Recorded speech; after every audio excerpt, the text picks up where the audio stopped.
Yeah, I was a huge Phil fan. Huge Phil fan. This was his tweet yesterday. The U.S. is way too lenient on illegal immigration. Singapore, 6 months in prison, caning, then deportation. Malaysia, 1 to 5 years in prison, caning, then deportation. North Korea, no deportation, just execution. Oh, that's the good stuff right It there. goes on from there. Does he know that these posts go public? Right?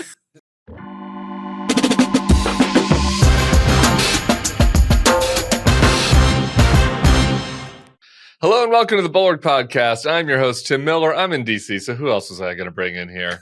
Besides the repugnant, the interrupting, the managing editor of our here outlet, Sam Stein. What an intro. Thank you. Interrupting cow, Sam Stein. Moo. Moo. I got you first, buddy. As I have been all week, I'm taking personal privilege to begin by talking about New Orleans. The invasion of my city has officially begun now. I saw images of the wee little guy. Yeah. Little Nazi guy. Bavino. Yeah. The haircut and the hand signals. He was walking through the French Quarter.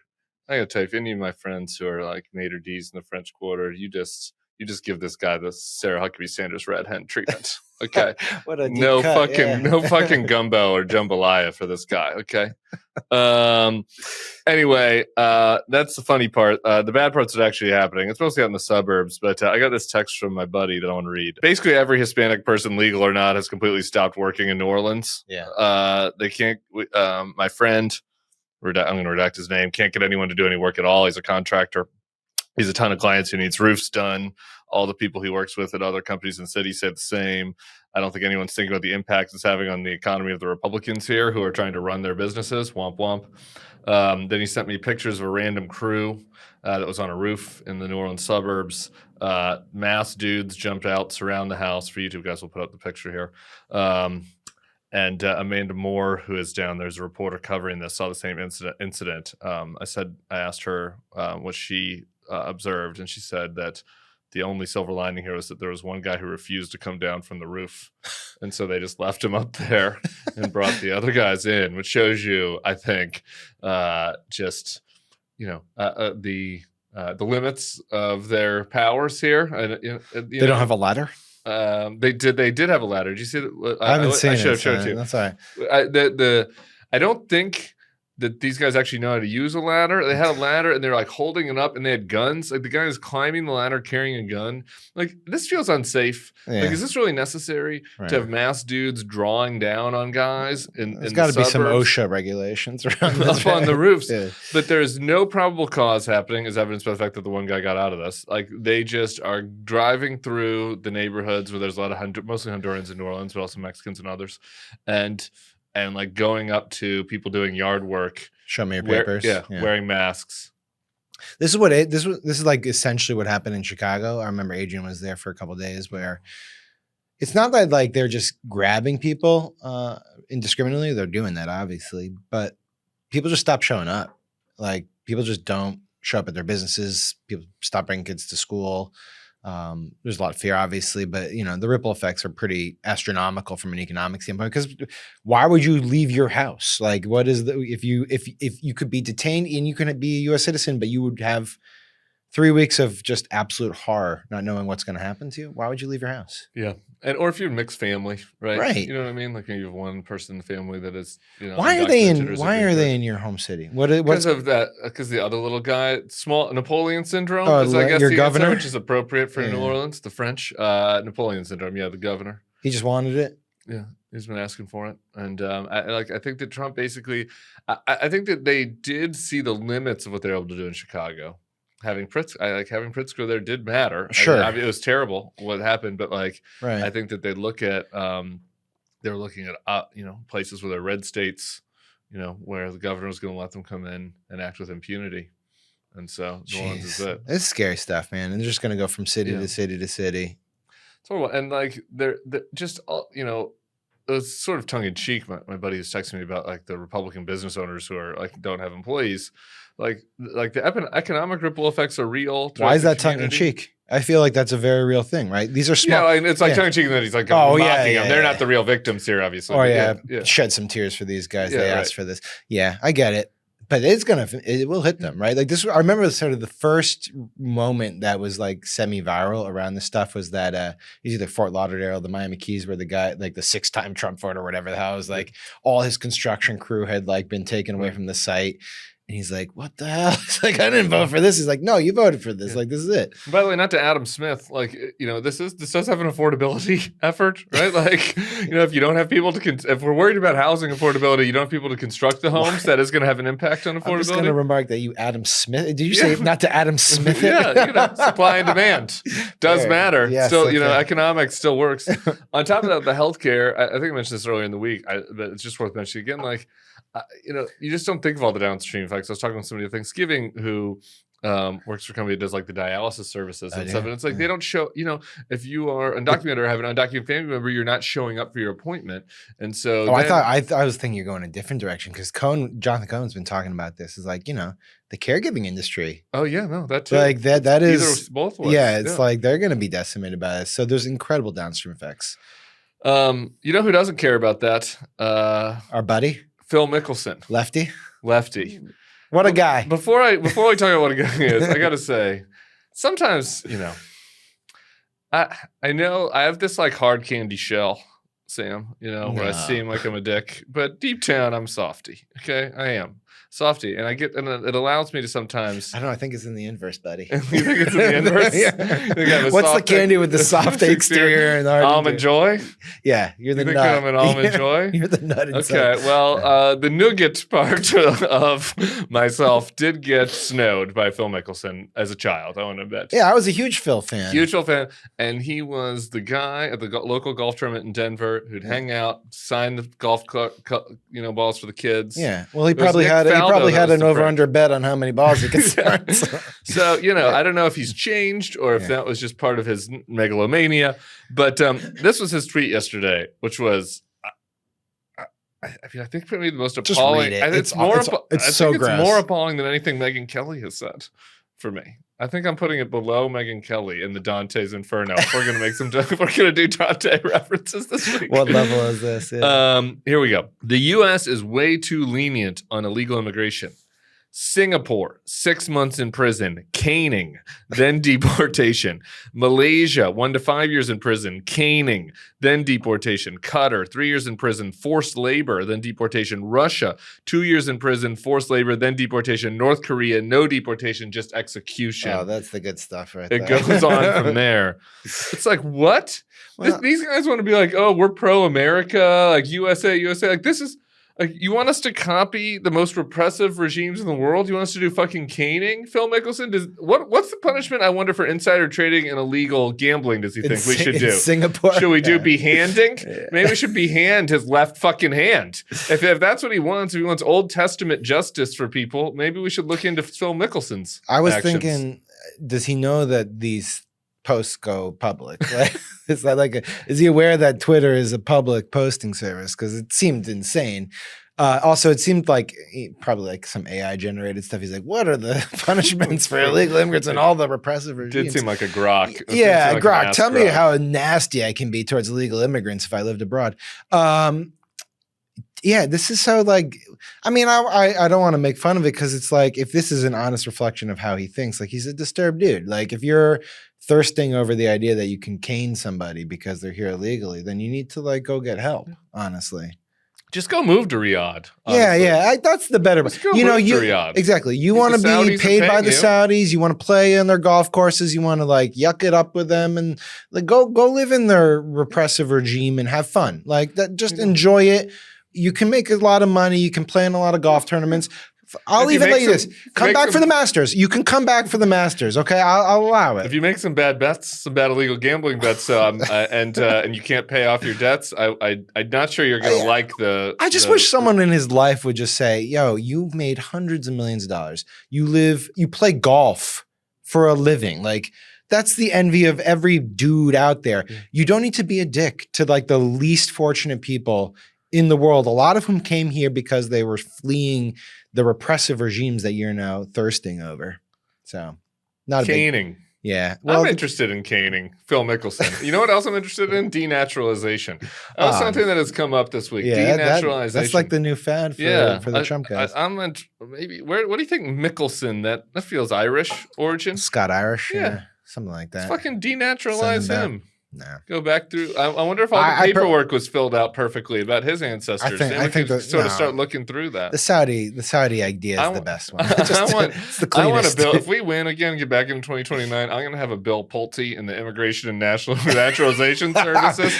They're going to look at all the MAGAs, and we're going to go through your family history and we're going to look through how everybody got here. And if the T was not crossed on every immigration paper going up through your grandparents, I'm sorry, we're going to fucking have to send you. It's a good idea to have every party needs their own Bill Pulte, just a shameless hack willing to use the levers of the government and also be public about it. This episode is sponsored by BetterHelp. Look, holidays, bring about a lot of joy. You think you're going on vacation, and next thing you know, you got 4 kids screaming in your face and throwing things. And that's lovely. Everybody loves that, right? You get to see your cousins and brothers and, remember holidays of yore. Mostly great. Sometimes it brings up some tensions, maybe some tensions within the family or some issues or maybe you're sad about somebody that you're missing this holiday season. And so December, if that's you, if you're struggling with dealing with the holidays, I encourage you to consider trying BetterHelp online therapy as a way to close out the year with clarity rather than confusion.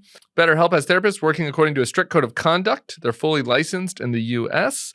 They do the initial matching work for you, so you can focus on your therapy goals. A short questionnaire helps identify your needs and preferences, and their experience and industry-leading match fulfillment rate means they typically get it right the first time. But if you aren't happy with your match, you can switch to a different therapist from their tailored recs.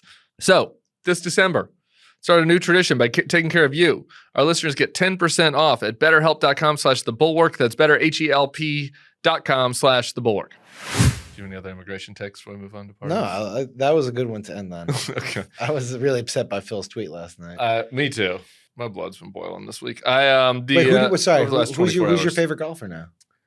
Do you have one? Rory, obviously. My brother from another brother. Yeah, exactly. Rory's the man. He also stood up to the Saudis for a while.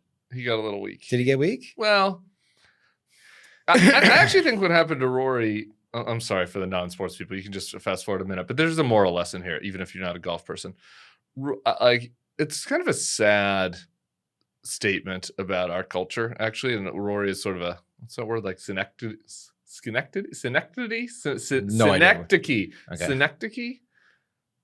People make fun of me for my pronunciation. People can Google synecdoche. It. Sure. For our society. Wait, hold on. Let's spend 20 more seconds on this word. Synecdoche. Let's move on. For our societal rot. Okay. And that is that the Saudis came in and offered this alternate golf tour where they're to give all the golfers way more money. Yeah. And a lot of the PGA guys were like, great, let's merge this in. We're going to take all this fucking Saudi blood money. Rory was like, I think the most vocal golfer that's saying, no, we're doing well. Well, my favorite Rory quote was when he was trying to explain why he's like, I have a huge house and I spent all my time in 3 rooms. I don't need a second house. Right. We loved that. And it was around the time that Trump is running again and getting back in, and basically the PGA just sort of folds to the Saudi Live Tour, and Rory gives a press conference where he half-heartedly kind of apologizes for taking a moral stand, and apologizes to the other golfers for impugning them, saying to them I was judging you and blah blah blah. And it's they fucking deserve to be judged. And it was kind of a statement, I think, about what has happened to our culture in Trump 2.0. Yeah, but I still love Rory. Yeah, you can't. You can still be moralistic and judgmental of them. It's fine. Especially now. I'm not judgmental. I love Rory. No, I'm saying he can still be moralistic judgmental of them. Saying virtue signaling is good. Yeah, it's one of my best articles I've ever written for the Bulwark. People can go find it. Virtue signaling is good, actually, I think was the title. Okay. I've got a section on pardons coming. Great. I mentioned this yesterday with Jonathan Lemire, your buddy. But I feel like that guy? Yeah, I feel like it deserves just a little more focus. Sure. President Trump formally pardoned President Juan Orlando Hernandez of Honduras Monday evening. The ex-president was at the center of what authorities characterized as one of the largest and most violent drug trafficking conspiracies in the world. Yeah. That was a weird one, but that wasn't even like the weirdest of the week. I know we're going through the rest of them, but I'm just. How do you do this the same week that you're bombing boats in the Caribbean because they're allegedly drug dealers? Tim, if there was like a consistent through line to this, the only through line I actually can think of is that it doesn't even make sense. Like he's clearly got like a little addiction to issuing pardons. Like he kind of likes it. And he sympathizes, I think, with if you're gonna say I was unlawfully prosecuted and it was like, a political prosecution, it was rigged or it was a hoax against me, he'll probably be empathetic to your cause. Like I don't even know if you need to now give $1 million to his PAC or like buy all the crypto his family's offering. It's like you and me, buddy, we were both prosecuted illegally, right? And he's like, cool. Like how I give the benefit of the doubt to gays. You know what I mean? Like it's sort of like you have an affinity for them. Yeah, you have empathy. Yeah, he has affinity for political criminals. Is there any gay that you would not give the benefit of the doubt to? Yeah, Rick Grinnell comes to mind. There's got to be some. And that's like Bob Menendez. Won't give a pardon to Bob Menendez. We're going to get to Bob Menendez. Okay. One more thing on the Honduras thing, though, because I've just been thinking about this. It's like, if you're Democrats, like, how do you make the best use of this? Like, because the argument... I don't know if they care about the hypocrisy. Like, and I feel myself rolling my eyes at myself when I'm like, well, he's bombing these guys because he says they're drug dealers, but he's pardoning this other drug dealer. What a hypocrite. It's kind of like, okay, we're past that.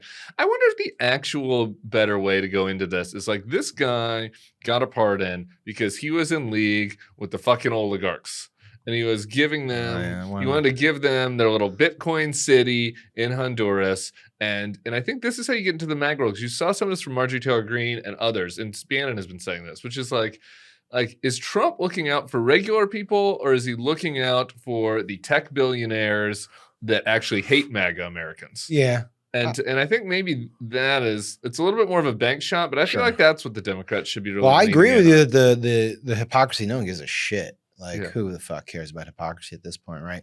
So there's either doing it your way, which I think is probably the smart way, or you just say, like, we got a mad king on our hands, folks. Like, this guy's out of control. Like, he's handing pardons to drug dealers and drug lords and, like, George Santos and shit like that, and J6ers. Like, the J6ers doesn't fit into your rubric because they're not, like, crypto billionaires, but it does fit into the mad king umbrella, right? It's like, this guy has just, like, lost his marbles.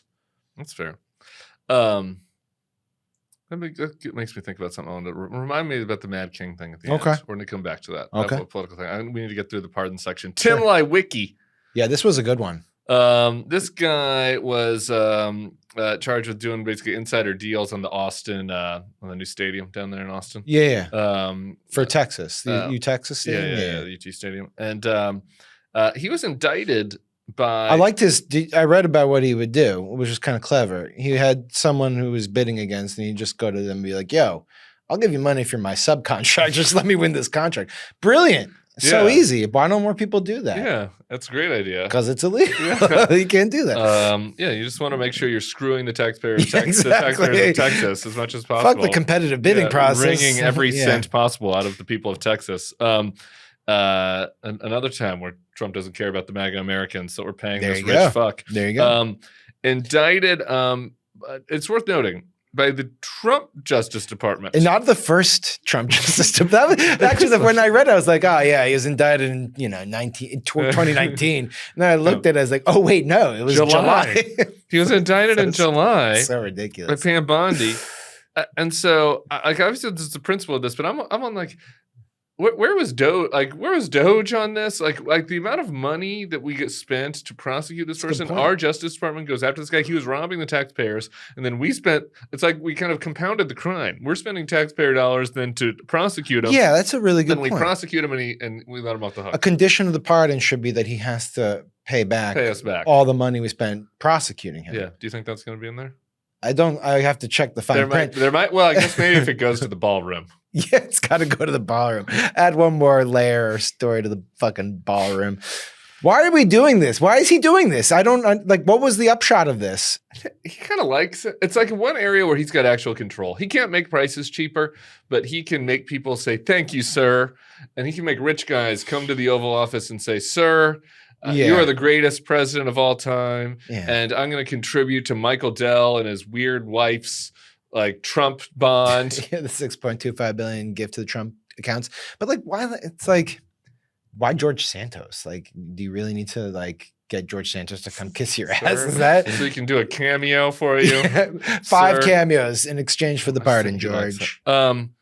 Here's the most interesting one on the pardons, because there's just a lot of. Do you want to rank your pardons? Like, what's the most outrageous? Is that? We should do that at some point, but I'm not prepared for that right now. Okay. The Henry Cuellar pardon. He's a Democratic congressman from Texas. He was accepting bribes from Azerbaijan, allegedly. Allegedly. 600,000 allegedly in 2024. Also, there's a Mexican company that might have been throwing him some cash too through a wife's LLC, through a wife's S corp, allegedly. Democratic congressman. The from wines South always Texas. get roped in on this. Yeah, like Menendez. Yeah, like South Texas. The political layers of this are so there's so much to unpack. Why did Trump do it just because he's tired of people saying he's biased? Did he do it because, like you said, anyone that's targeted by the government now he sees as a comrade in arms, and so he's going to defend any corrupt politician of any kind? The House GOP got cucked by this. I know that's the best. Mike Johnson found out on Twitter. So did Richard Hudson, the NRCC chair. That's the group that is in charge of the campaigns for the Republicans in the House. Hudson said this pardon certainly makes it tougher for the GOP to flip Cuellar's South Texas seat because he's going to run again as a Democrat. Yeah, everyone's waiting to see what the quid pro quo was here. It's like, oh yeah, surely he's gonna switch parties. And then he like he filed literally like 10 minutes later. And when he did the filing, he did an attack on Joe Biden. He's like going to thank Trump for the pardon. I'm sure this one wasn't done by the auto pen. You see that? Maybe that was the condition for maybe the that pardon. was the condition. You had to make an auto pen joke, but that like gives him more credit with MAGA people. I mean, like Trump again. It's interesting. So they do. I'm this, back to my Mad King theory. Yeah, what is the point of this? They have this whole plot to rid Texas. Right, like that's like this whole gerrymandering thing is all based on this like corrupt plot to rig Texas districts in the mid-cycle redistricting. This was one of the seats that they were trying to steal. Yeah, they made it more Republican. Yeah, in South Texas, and now Trump pardons the guy that is the most likely to win it for the Democrats. It doesn't make sense, and he didn't tell Mike Johnson. I'm mad. Yeah. It's like it's bad. It's like you're being a bad criminal. Yeah. Like I was like at least. You know, I'm upset. It's like if you're at least going to do this, at least do it pure, so I can look the evil in the face. It's like so incompetent. Yeah, no, maybe now I'm coming to the belief that he did it so he could like avoid the criticism that it's purely Republican. Yeah, like he needed one Democrat, and they found this guy. Yeah. But why not Menendez then? Menendez would have been a better person for that. He's not going to win in New Jersey. Maybe I don't know. God, what you're asking me to get into this man's head? I have no idea. It's wild. Menendez might be coming. We don't know. You can't just. The other thing is you can't just do them all at once. You got to kind of like you have it. If you're like you got an itch, you got to scratch it, but you got to wait until it starts itching again. Y'all, if you're a last minute shopper like me, you know the feeling. Ideas are running dry. You're getting stressed. You're feeling that little stress in your chest. You know you want the loved ones in your life to be happy. You want to see them have joy when they open their presents. One solution for you might be our friends at Aura Frames. Aura Frames is a great gift for family that lives far away. You can send them pictures of you and your loved ones. You got grandparents, great aunts. You know, they love seeing updated pictures of the little ones. You can keep updating at any time. It's also fun for friends or colleagues. Could send a Aura frame featuring, old college pics of you and your college buddies. Be a great gift. Or I think I mentioned this. I noticed in Sarah Longwell's office, she's got an Aura frame featuring, pictures of all of us. It's like we're kind of her work family. So a lot of options, a lot of different ways to, give a personalized gift to somebody. We'll give them something to smile about. With an Aura frame, you can upload unlimited photos and videos, and you can share those photos and videos effortlessly, straight from your phone, all year long. A gift box is included if you're an incompetent rapper like me. For a limited time, save on the perfect gift by visiting auraframes.com to get $35 off Aura's best-selling Carver mat frames, named #1 by Wirecutter by using promo code BULWARK at checkout. That's auraframes.com, promo code BULWARK. This deal is exclusive to our listeners, and frames sell out fast. So order yours now to get it in time for the holidays. Support the show by mentioning us at checkout. Terms and conditions apply. I have to pick on Hakeem Jeffries just a little bit. That's fine. He's on CNN yesterday on this, and he says, Cuellar is a beloved member of the House of Representatives. The indictment was very thin to begin with, in my view. I think the outcome was exactly the right outcome. No, you didn't need to say that. That's not right. You Come can't. on, You can't. Now you're giving cover to what is an absolute abominable abuse of pardon power. Like you cannot. That's just not appropriate. And frankly, look, we're joking a lot about this, but I've talked to the ex-pardon attorney at the DOJ who was fired because she wouldn't give Mel Gibson back his guns. That was why she was fired. And like this Really? is. Yeah, this was early Trump second term. They pushed her out because they wanted to restore Mel Gibson's gun Sorry, rights. I missed that Bulwark take with Sam Stein. I don't know. It was a great one. She's like, "Why are we doing this?" And they're like, "Go." We were talking a lot about. We'll link to that in the show notes so I can remember to appreciate go that, back to that. This is like a real problem because this is a constitutional right. There's no one who's arguing that he can't do this, but everyone basically with a sane mind thinks that they have to fix this. Like there's no, like a functioning society cannot have one man like just undoing all of the Justice Department's work because he's like wakes up and feels like he wants to. There is constitutional ways to do it. I forget who I'm stealing this from, so my apologies. Are there? Wouldn't you have to do an amendment to the Constitution? Yeah, well, yeah, but I think it was. I think it was Jonah Goldberg. If it wasn't Jonah, I apologize to whoever I'm stealing this from. Okay. And but he made a point that like when the pardon power is put into the Constitution, saying that because he can only do federal pardons, right? Like simultaneously to why he's doing all these pardons, he's ranting about my boy Jared Polis for not. Well, they're trying to get Tina Peters out, transferred to a federal prison, so they can pardon her. And Polis isn't doing it. Good on him, and good on him so far. And Jonah's point, I think it was Jonah, was saying that like when this was put in the Constitution, there were like 3 federal crimes. Yeah, it was basically like treason, not paying. I don't remember what the other 2 were. But, forcing a soldier to live in your home. Right? And so it's like, are there ways to kind of do pardon reform that kind of just like defines within the Constitution like what constitutes it? I don't know. And there's probably some lawyer out there who might argue that, And people should look. The point, I guess, was at Jeffries is like it is just from a fundamental moral ethical standpoint, like what Trump is doing with the pardons is horrible, and like he should not be doing anything to like make it seem like he's doing justice, right? Also from a political standpoint, to the point of what we were getting to earlier, like making the case against him on corruption is critical. Sure. And so it's a minor thing, but it's undermining it in a minor way. And it's like I understand that Hakeem I understand that Hakeem has to like manage the conference. Yeah. And it's to me it's kind of like, call Henry if you need to. If you're on CNN talking about this, you're like, I spoke to him privately, and we're looking at. You know what I mean? Yeah, you don't have to embrace it. Yeah, I agree with that. All right.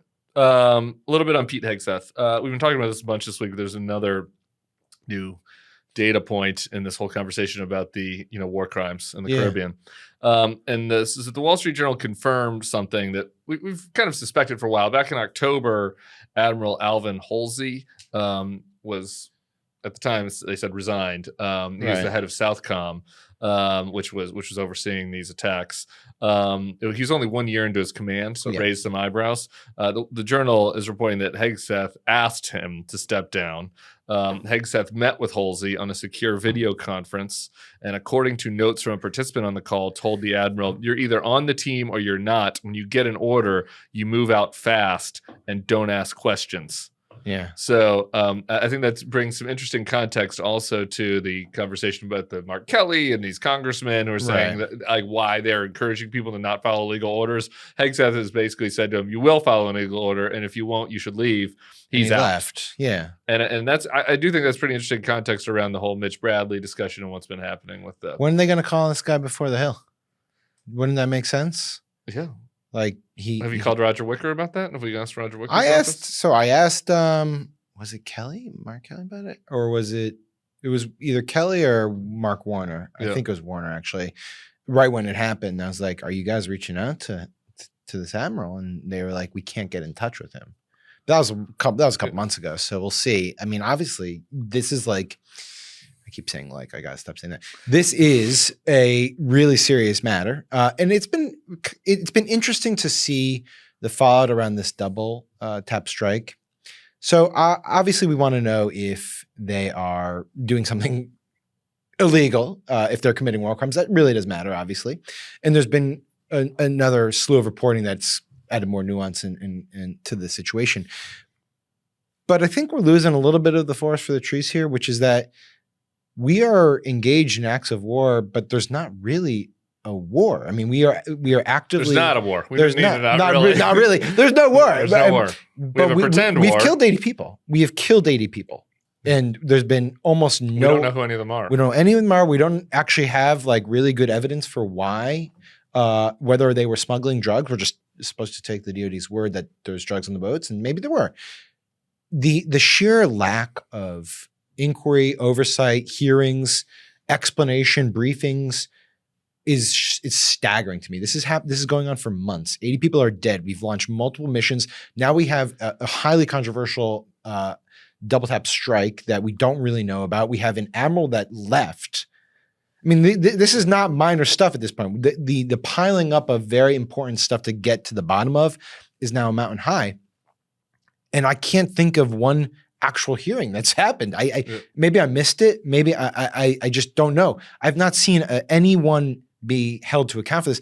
We have a Pentagon press corps that's filled with MAGA bloggers. Yeah. And they asked interesting questions, but Did they? Well, some of them were interesting. Yeah. They were whatever. It was in their own genre. What about the guy doing the selfie with Pete Exoth? That was not interesting. Yeah, I saw that. Yeah. Okay, we don't need to get, but you get my point. Yeah, I do get your point. I want to actually one thing, your perspective from back when you were doing, full lib journalism. Full lib journalism at HuffPo. You might have some insight on this. Sure. But some of the defenses I've seen of this. Dan Crenshaw was out basically being like, we do war crimes all the time. Was basically he's like, we always kill people, right. Do double taps. I don't know if that's a great defense, but that's where Crenshaw was. Then you see other people like trying to do the But Obama defense, which was what about the drone strikes? Right. Olaki, and his kid or his nephew, whatever. It was his family member that was killed in the drone strike, and it was like, well, this wasn't a big, there wasn't big oversight over this. And I was like, my recollection is like this was a massive scandal at the time. There was Democrats on the Hill that were calling the administration over. Rand made some major speech on the floor. I think he shut down the Senate for a while. It's funny that you mentioned the sort of liberal perspective at the time. So I was at HuffPost during this. Yeah. And this was our cause celeb. Like this was like the thing that, and it was mostly led by Ryan Grimm, who was sort of intellectually consistent about this stuff. But we spent weeks railing on the Obama administration over these drone strikes. Yeah. We went after Holder incredibly hard. We were, doggedly in pursuit of what the justification and rationalization was for doing this. And the Obama White House hated us for it. They hated us for it. And so, yeah, I mean, obviously we had a perspective politically at the time, but we were very much willing to just stick it to them. And there were some Democrats, that's what I'm trying to remember. It's hard for me to remember, like that were also. Yeah, there was definitely, so look, of course there's some deferentialness in the party to the president, and if you're going to get lawmakers who rally around him and defend him. But there were people speaking up at the time who said that this is an abomination and also, potentially illegal and wasn't this guy running like as someone who was going to end the wars and all that stuff. It's like there are some analogies actually. Yeah. I had it right. It was Al Olaki's son, his 16-year-old son. I remember this. Because he was huge. American. Yeah. And there are other examples of that, but that was kind of the most memorable one, most significant. Okay, I want to do. Do you want to do? We'll just do just a brief economy talk. Not great. Payroll processing company ADP's latest jobs report is out. We don't have real numbers. Yeah. I know. I want to hear you caveat ADP. That's what I'm asking you. But we should just say, private sector employment, according to ADP, fell by 32,000 in November. Right. Third decline in 4 months. There's some issues with ADP, but usually we're able to compare it to government data, which we don't have because of this government. Yeah. I mean, even if the ADP's off, and they're almost always off, it's obviously the situation's not great. It's and it's going to get worse. Like that, I think people are kind of. I mean, I don't want to. You can hold me to it, whatever I said it, but people are about to have healthcare premiums just skyrocket. Yeah. Millions of people are about to have healthcare premiums skyrocket because Congress can't figure out what to do about this stuff. You mentioned the immigration stuff. That will matter. I mean, that will matter. And then, of course, everyone's just sort of waiting around to see how much of this economy is just propped up by, artificial intelligence and people, blowing smoke about how important they are. What we really need is we have to get EJ Antoni at the BLS. Because if there's one way to fix this, it's by finding someone to fix the numbers. Yeah. Yeah. And if he But they pulled him. They pulled him. Who did they have a replacement for him yet? No. Why would we need that? Yeah, we don't need numbers. Hey, everybody, I have to tell you about this game-changing product I use before a night out with drinks. It's called Pre-Alcohol. From holiday parties to festive toast by the fire, the holidays are full of moments to share a drink with friends and family. Whether you're celebrating a year-end's win or just relaxing after a busy day, being ready for the next morning still matters. Zbiotics. This pre-alcohol probiotic drink is the world's first genetically engineered probiotic. It was invented by PhD scientists to tackle rough mornings after drinking. Here's how it works. When you drink, alcohol gets converted to a toxic byproduct in the gut. It's a buildup of that byproduct, not dehydration, that's waiting for rough days. After drinking, pre-alcohol produces an enzyme to break through this byproduct down. Just remember to make pre-alcohol your first drink of the night. Drink responsibly, and you'll feel your best tomorrow. They're talking about how pre-alcohol is a good idea for holiday parties. And I do have to say, I have a listener, a very beloved listener, who sent me a picture from their Thanksgiving, which included a family Zbiotics pre-alcohol shot. That is commitment to our sponsors. It's something you guys should think about. I'm thinking about hosting I suggested to my husband that we host a Mog and Nog party. He didn't really understand the reference, though. But I'm going to push him. So let me know if you think that's a good idea, and I'll show it to him. And if so, I'll probably do my pre-alcohol before the nogging. Make the most out of every toast this holiday season. Just don't forget to bring pre-alcohol along for the ride. Go to zbiotics.com/thebulwark to learn more and get 15% off your first order when you use the Bulwark at checkout. Zbiotics is backed with 100% money-back guarantee, so if you're unsatisfied for any reason, they'll refund your money, no questions asked. Remember to head to zbiotics.com/thebulwark and use the code THEBULWARK at checkout for 15% off. You mentioned the AI. I want to talk just a little bit on the Dems, and I've got some funny stuff we can get out of here. But the funny stuff is, I always say it's funny, and that's kind of it's dark. Yeah, it's darkly fun. It's macabre. But anyway, we'll get that's to it. My specialty. Yeah. The Democrats, just because you mentioned AI, it sparked a thought about our colleague Lauren Egan's newsletter, The Opposition, which is about this. Like, it feels real that the Democrats are starting to. I feel like there's like a pundit class Democrat that's like really excited about the idea of going after AI and these AI executives and thinking that that's going to be a useful political tool. Sure. And then I think that there's a lot of like traditional establishment Democrats that I think are going to be very hesitant to do that. We need their money. Well, you just said, and it's also hard, I think, when when a lot of the jobs are being created that way. I think that this is going to be a real tension in the Democratic Party about how to engage with that. I don't know what you think. And the tension's furthered by what we were just talking about, which is if they're all aligned with Trump, or if Trump's rewarding them, or how do you then say, hey, we like you too? I read Lauren's pieces a little bit sort of broader than, hey, we're going to go after these tech oligarchs. It's also like phones and schools, right? Yeah, right. It's the idea that our lives are just being sucked into our screens, and that maybe there is a sort of nostalgia for a life when we weren't just doom scrolling all the time. I don't have any nostalgia for it. I want to scroll more. You're a poster. Which is why I'm so excited about Lane Kiffin. People are like, are you upset about LSU's new coach Lane Kiffin? And I was like, Lane Kiffin, after Ole Miss beat LSU this year, posted from the locker room shitting on us 3 minutes after the game ended. And I was like, that guy's my soulmate. Okay? Well, so I don't, he's not Lane Kiffin because he's not texting 19-year-old girls, but Dan Hurley has got a similar vibe. Posting. We just beat Kansas, and he tweeted afterwards, was the Ted Lasso guy in attendance? Because Jason Sudeikis had gone to the last Kansas UConn game. I was like, this man's in his 50s, and he's just he can't help it. He needs to ship us. Back to the point. No, that's me. Yeah, but I think the idea here for Democrats is that maybe there are parents who are really worried, and they should be, honestly, about phones in schools, and maybe there are people who are really worried about AI companies taking over all the energy in their town and building these database systems, and you're seeing sporadically here and there that this pops up in campaigns. Could you tie it holistically together, and can you put it under this populist umbrella where it's like, these guys are full of shit and they're promising the world, and in fact they're taking all your energy and they're poisoning your kids' brains, and we need to be different? Sure, I can see that.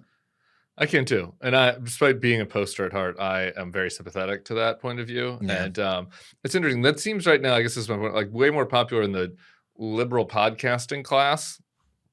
Sure. like us, than it is among politicians. And it'll be interesting to see how much politicians actually like really embrace it. Someone actually told me, they're like, there's been a lot written about these data centers, and it's really not a big deal. Like, it's a couple places where they actually exist, but it's not, it's not. And I think it will be a local issue in those places for sure. Yeah. But I'm not like the next president's not going to run in a hey. But maybe they might. And I guess, and that takes me to the other hot stove thing I wanted to talk to you about with the Mad King. I'm reticent to do 2028 hot stove. I don't want to. I know. I just want to make one point though, because I've been thinking about this, and it's related to how the Democrats should act, and it's a little bit counter to what I think has been the Bulwark conventional wisdom on what we want from Democrats, which is like fighting, more fighting. Sure. And it's like, in the contrast to the Mad King, there's an Atlantic article on Josh Shapiro. Maybe the case is people are looking for stability. I was thinking about maybe a different way. Tim Alberta wrote that article. It's quite interesting. I bumped into Wes Moore at the airport. Yeah. And the guy is just like chill, happy. Yeah. Happy, handsome, nice, friendly, able to talk. Yeah. And I'm kind of wondering, we do all this and it's like, well, gosh, the Democrats are really going to need to like take on the oligarchs. Like the Democrats are going to need somebody that like really as backbone going up to Trump. And I do wonder, just at just first glance, like what you think about, is that right? Or like, is it possible that really politics is very simple and we usually elect the handsomer person, and the Democrats really can just kind of like go back to like somebody that doesn't seem crazy, that seems stale, seems happy, affable, can go into bro pods, and it's really not much more complicated than that. It's just a counter theory I'm throwing out there. People have always pointed out that the more telegenic candidate almost always wins. I don't know if that's like causation, correlation. It probably has something to do with our mediums of communication, right? I think it's unimpeachably true up to 2016.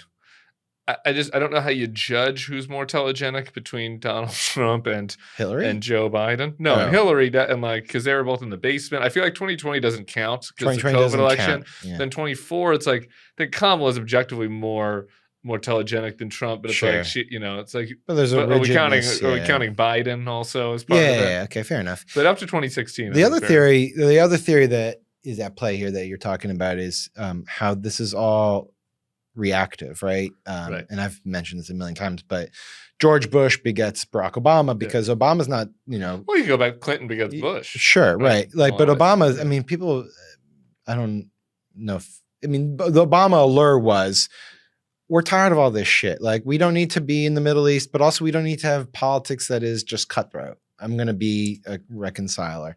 And then, of course, Obama begets Trump, which is the, absolutely we need to cut throat. Like this lunatic's actually Muslim. Yeah. And then, Biden and so it's all whip. So if you look at it from that perspective, then you want someone who is just, you're normal and affable. You're affable. And I can like not have to be staring at my phone every 2 minutes to wonder who you pardoned. Right.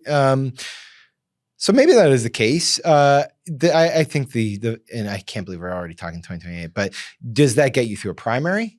I mean, that was the issue. Obama was able to get through that 2008 primary, not because he was promising a new type of politics, but because enough new voters believe that you could get a new type of politics.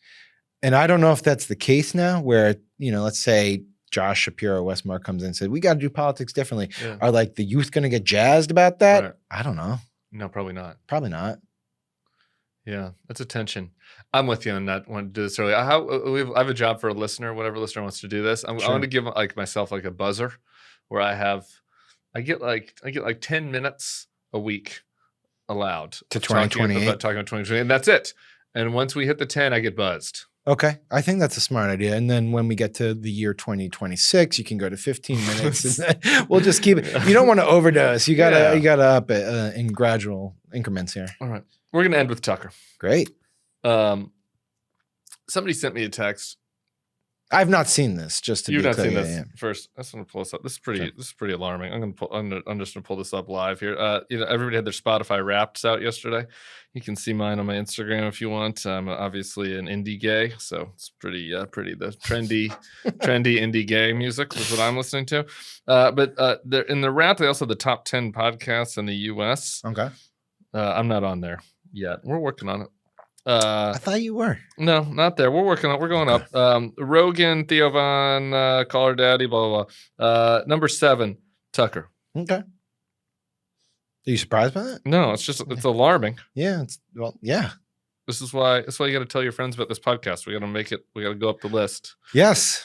Tell your friends. List higher. It's a pretty alarming list. Good. Amy Poehler. Good hang with Amy Poehler is number 10. So she seems sane, but the rest of the list is a little shaky.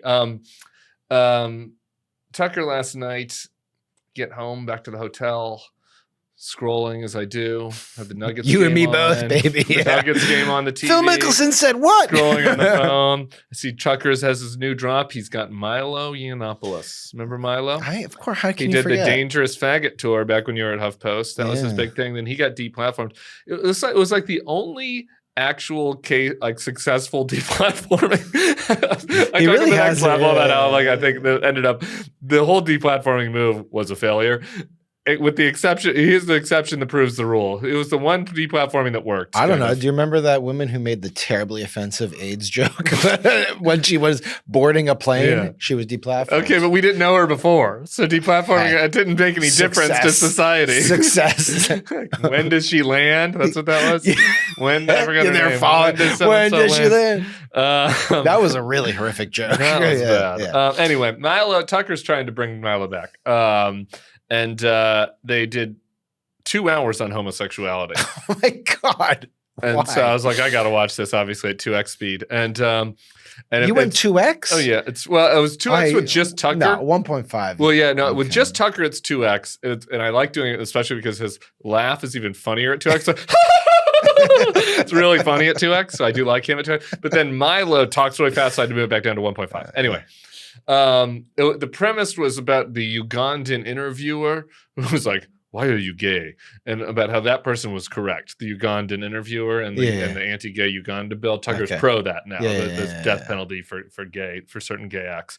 So Tucker explains why he has issues with homosexuality. Then Milo explains his. I want to play the Tucker one first. Tucker's trying to demonstrate how he's being reasonable, but how he's not really anti-gay. He just wants to bring us back to a different year. Okay. Let's listen.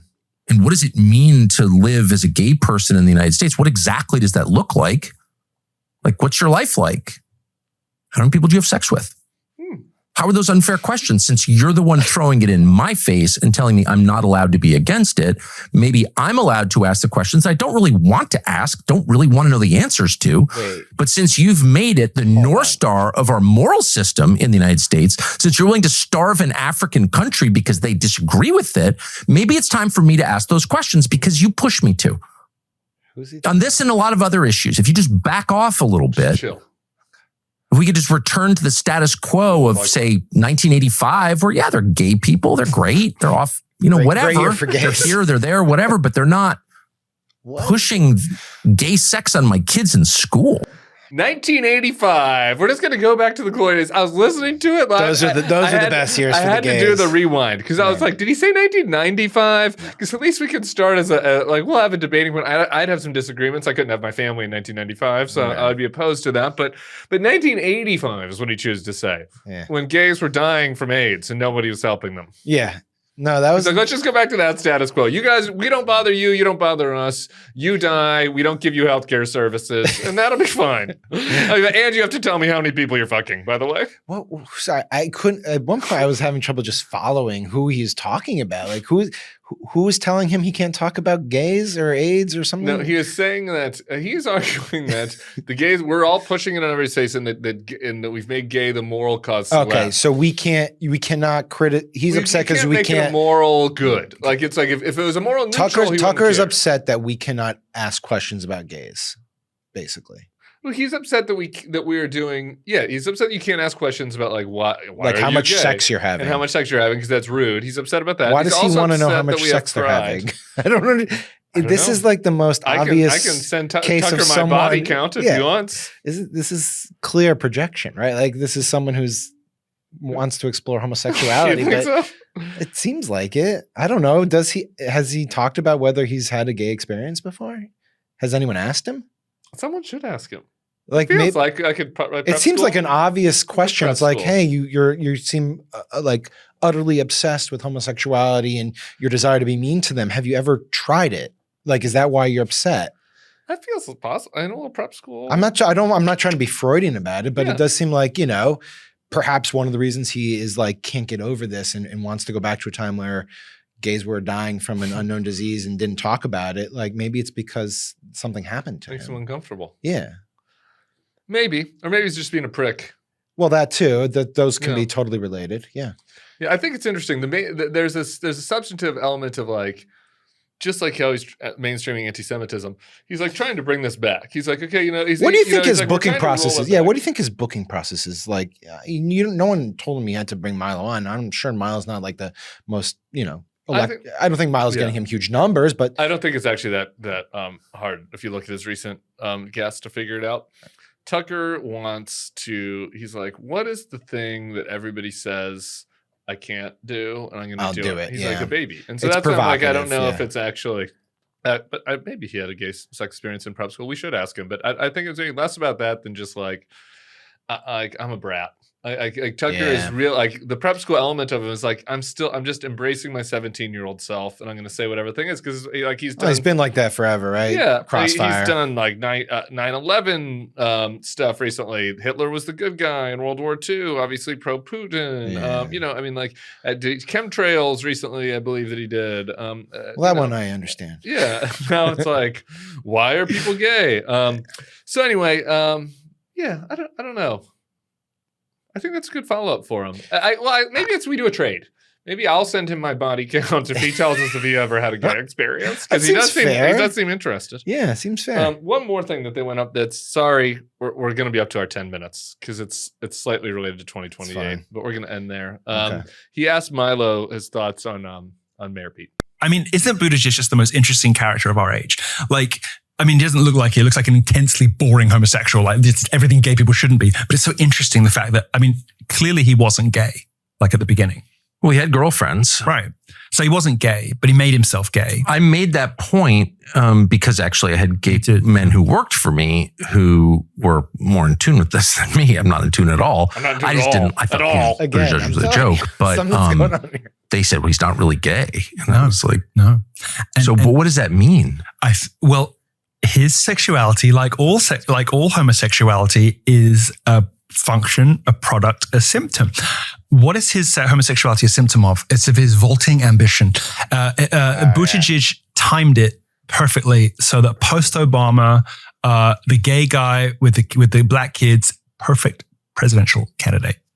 I'm not sure Milo's got his finger on the pulse of the public. The timeline is also a little off there. Yeah. The gay guy with the black kid. I mean, his kids are like 2. Yeah. So, I mean, when he ran for president, he didn't have black kids actually. So, I mean, I'm just saying, if we were to take this theory at face value, that Pete is pretending to be gay, he's pretending to have sex with Chasten, just because he's so ambitious that he's like, I've got to do it. It's honestly quite the long con. Yeah, here it really at is. this point. I got to Pete, you do can it. break character. And the only way to do it is to adopt kids. It's sick. And then they go on to do a lot of negative stuff about gay adoption, which is really sick and disgusting. I'm not saying I feel a little icky about this. Like these people are not well. And, again, I think a lot of this is just projection. The idea that, of course, Pete Buttigieg would like engage in this decade-long fake cover-up where he's gay and has black kids and it's because he wants to be the president. It's like, it's because you think in this way. Not everyone thinks like this. Yeah, that is right. That is right. And, it is interesting. Tucker's like, I'm going to have a gay sex expert come on and we're going to be like, and it's going to be like, well, if he had girlfriends before. Sorry, but what's a gay sex expert? I do get credentialed. Yeah, I don't know. Bring on Dan Savage, maybe. It's like, I had girlfriends before. That means that he must be faking it. And I can just say, no one's ever had difficulty figuring out their sexuality, buddy. I know that you don't really know. I know you don't know at all. I know at all you don't want to care on this. You don't have any issues. But I just want to say I also had a girlfriend once, and Whoa. it's not fake. Wait, is this not fake right now? I'm gonna do it. It's all. I know, it's just to rise in the podcasting podcast charts. Yeah, exactly. A straight Get never this man to Trumper. number 6, and then he can finally get back to being straight. That's right. This is why I was beating Michael Steele on the podcast charts. Okay, if Michael Steele had pretended to be gay, okay, then he would have touched all the buttons. We love you, Chairman. That's amazing. Sam, anything you want to leave us with? No, I gotta go. We got Where do you gotta go? We got big business today. Come on, you know that. All right. Well, the people like the banter, though. I know. All right. Well, I love being here. Everybody else, I don't know who the guest is tomorrow, so hopefully they'll be good. It better not be me again. It might be Sam. We got to figure that out. But I promise you we'll do a great job with it. We'll see you back here tomorrow. Appreciate you all. Peace. Peace.